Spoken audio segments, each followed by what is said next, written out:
अहाँ सब श्रोता लोकनिके कोटि कोटि नमन। आइ हम सुनाबऽ जा रहल छी पंचमीके पहिलुक कथा। तऽ विषहाराके जे पंचमीके पहिलुक कथा छनि ताहिसँ पहिने पूर्णिक पत्ता झिलमिल लत्ता तैजर बैसली बिसहर माता हाथ सुपारी खोइछा पान बिसहर करती शुभ कल्याण। ई मंत्र पढ़लाके बादे अहाँ विषहाराके कथा सुनबै। तऽ पंचमीके कथा ई छै जे एक बूढ़ी माता छलथि एकटा गाममे। ओ देखै छथिन जे भोरे स्नान करै लए जाइ छथिन आ स्नान करै लए जाइ छथिन तऽ ओ देखै छथिन जे एकटा पूर्णिक पात छै, ओ पूर्णिक पातपर किछु चमकि रहल छै, 5टा किछु लहलहा रहल छै। तऽ ओ एकदम अचंकित भऽ जाइ छथिन जे ई की चीज छियै। ताबत तक ओ देखै छथिन जे ओ 5टा देवी रूप लऽ लै छथिन आओर देवी रूप लऽ कऽ हुनका बूढ़ी माताके कहै छथिन अहाँ पास आउ, अहाँ डराउ नहि।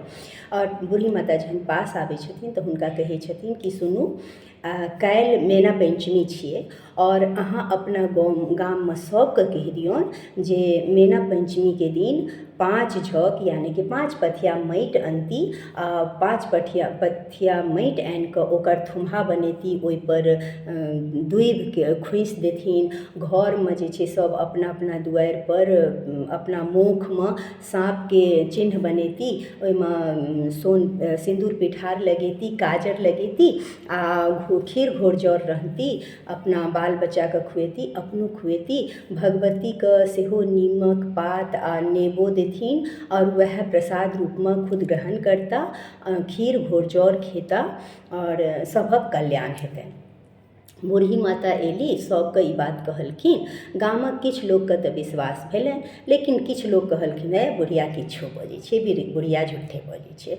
और ताहि दुआरे ओ एहिपर विश्वास नहि केलखिन। विश्वास नहि कऽ कऽ किछु लोक तऽ ई सबटा काज केलखिन, किछु लोक नहि केलखिन। आब किछु लोक जे नहि केलखिन एहन भेलै जे लोक केने छलखिन ओ सब केओ सुरक्षित रहलखिन, और जे केओ नहि केने छलखिन से सब रातिमे सुतलखिन तऽ सबके साँप डसि लेलकनि और सब मरि गेलखिन। भोरे जहन उठल तऽ गाममे तहल्का मचि गेल। सब केओ एक दोसरसँ पूछऽ लगलखिन ई की भेल, ई की भेल। तऽ बूढ़ी माता कहलखिन जे काल्हि तऽ हम सबके कहने रहियनि जे केओ ई काज सब नहि केलखिन तिनके सबके घरमे ई काण्ड भेलनि हँ। तऽ आब की कयल जाउ। सब केओ बूढ़ी माताके लऽ कऽ नदीके तट पर गेलथि, पोखरि लग गेलथि। ओतऽ गेलखिन तऽ बूढ़ी देखलखिन जे फेर सब 5टा किछु किछु लहलहा रहल छै। ओतऽ गेलखिन, हाथ जोड़िकऽ कहलखिन जे हमरा गाममे बड्ड अनर्थ भऽ गेल अछि, हमरा सबके एकटा मौका और दिअ और जतेक लोक मरल छथिन तिनका सबके जिया दिअ। ओ कहलखिन ठीक छै, तू सब जो और तू सब जे खीर घोरजौर रहने हेमऽ से यदि ककरो बर्तनमे कनियो बचल हेतौ ओकरा पानिमे घोरिकऽ एकरा सबके मुँहमे कनि कनि पिया दिहें तऽ ई सब जीवित भऽ जेतौ। लेकिन हाँ, एकटा बात और छै जे हिनका सबके कहियौन अगिला पंचमी जे एतै ओहिमे ई सब फेर वएह काज करता जे काल्हि तू सब केने छलहक, और तकर बाद हिनका वंशमे कोनो सर्पदंश नहि हेतनि, सर्पदोष नहि हेतनि। तऽ फेर ई सब गेलखिन और जहिना कहने छलखिन विषहारा तहिना केलखिन। सब लोक जीवित भऽ गेलथि। सब केओ अगिला जे पंचमी एलै ताहिमे पूजा पाठ केलथि, थुम्हा बनेलथि, घरमे साँपके निशान देलखिन और सब केओ खुशी खुशी रहऽ लगलथि। तऽ ओहि दिन जे छै से विषहारा कहने रहथिन जे केओ पुनर्जीवित हेतथि ओ सब मर्रे कहलेतथि, और ओहि दुआरे मर्रे ब्राह्मण होइ छै, मर्रे हर जे जाति होइ छै ओहिमे मर्रे होइ छै। तऽ ओहे जे मरल छलखिन पंचमी दिन ओ मैना पंचमी दिन जीवित भऽ गेलखिन और ताहि दुआरे हुनका मर्रे कहल जाइ छनि।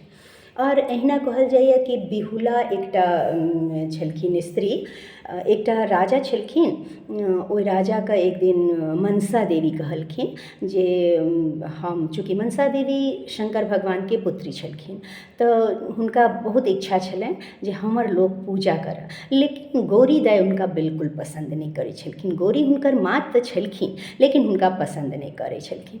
तऽ ओ चूँकि माँ पसन्द नहि करै छलखिन ताहि दुआरे ओ महादेवसँ आग्रह केलखिन जे पिताजी हमरा मृत्यु भुवन अहाँ पठा दिअ। शंकर भगवान ओकरा मृत्यु भुवन पठा देलखिन और जहन ओ मृत्यु भुवन एलखिन तऽ ओ जे ओहि नगरके सबसँ पैघ सेठ रहै हुनका एहिठाम गेलखिन आ हुनका कहलखिन जे अहाँ हमर पूजा करू, कियाकि अहाँ हमर पूजा करब तऽ चूँकि जे पैघ लोक करै छै, जे सम्पन्न लोक करै छै ओकर देखोस कि सब करै छै, तऽ ताहि दुआरे अहाँ हमर पूजा करू ताकि नगरमे हमर पूजा भऽ सकए। लेकिन ओ कहै छथिन यदि हम अहाँके पूजा करब तऽ कोना, किया तऽ हम